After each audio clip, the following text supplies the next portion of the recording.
Hiya Peter, super to see you again yesterday and continue working with you on your game.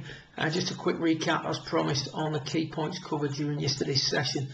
First of all, when we look at it from down the line, it is a slight improvement on last time, but as you saw when you looked at it on video, it wasn't improvement enough. So we're still a little bit too close to the ball at that point, and we now have the club face rolling behind us and open less, but still too much. So you can see that we're going to get a little bit, we need to get a little bit further away, and we need to control the rate at which that club face opens during the backswing. At the top of the backswing, very laid off and very open, and we discussed why that was and what was causing that. Accumulator number 3, think in terms of the left wrist, rotates too much too soon. This forces you to roll the club behind you and open the club face up.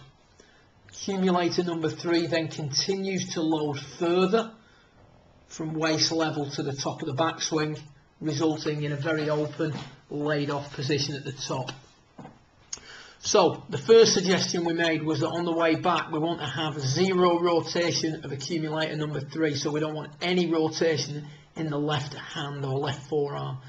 If anything, we want to feel that the forearm is going to rotate, or the wrist is going to rotate the other way, as I'm demonstrating here with you. So it's almost like the feeling is that it's going to do the opposite, that it's going to roll under and force you to go across the line and shut, which is the exact opposite of where you would normally be. So when you try and do that, the movement that you make, and this is you trying to make a swing where accumulator number 3 rolls the opposite way, we can see that at the top the club is much less laid off, much less open, and out of the two you'd play far better golf from that position. During the swing itself, and this is early on in the piece, we've only been working on it for a couple of minutes at this stage, you can see already that you're a little bit further away. As I said in your first session, ultimately I'd like to see your hands a little bit more in front of you there, a little bit more under your chin rather than beneath your shoulders. But having said that, during the takeaway here now, much better position at waist level. Swing to the top, club face way open. Swinging to the top, club face less open. So this wasn't as good as you swung it during the back end of your session. Towards the end of your session, you were making a much better pass at it, and it was looking much more like we see here. Much more squared off with that club face. You could tell with the ball flight, the ball was coming off like a bullet once you got control of that third accumulator in the early part, or should I say, for the most part of your backswing. So when viewed from face on, one of the things we suggested, this is pretty typical of someone whose club face has been very open. You've got to work very hard, stop the body, swing the hands very quickly, release it to try and get that club to square up. You can see there.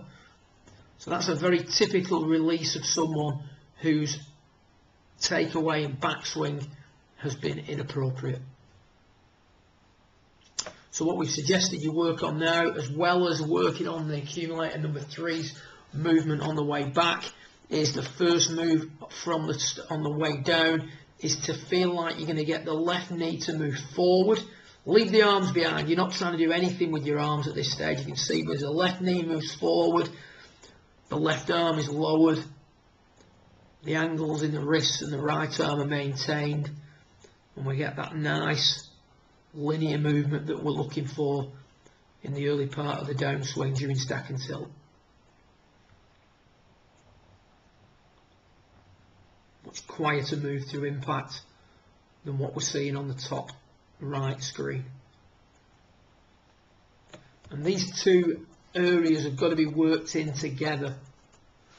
Anybody who's P2 position, waist level halfway back, is looking like this, we'll have a very untidy P6 position where the left arm is very much out away from this player's side, right arm beginning to straighten a little bit too quick, daylight here, circumference of the swing very wide as the player attempts to bend everything to the left and square the club up.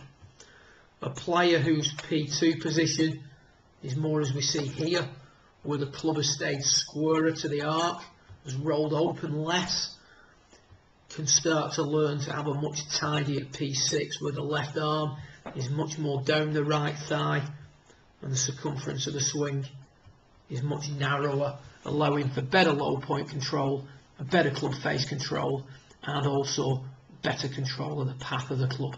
So a lot of work on that third accumulator. Feel like the left wrist has no rotation during the backswing short term, and then filter down a little bit and soften up a little bit so that it just has no rotation in the early part of your swing, as per the Charlie Wee footies that we showed you during your session.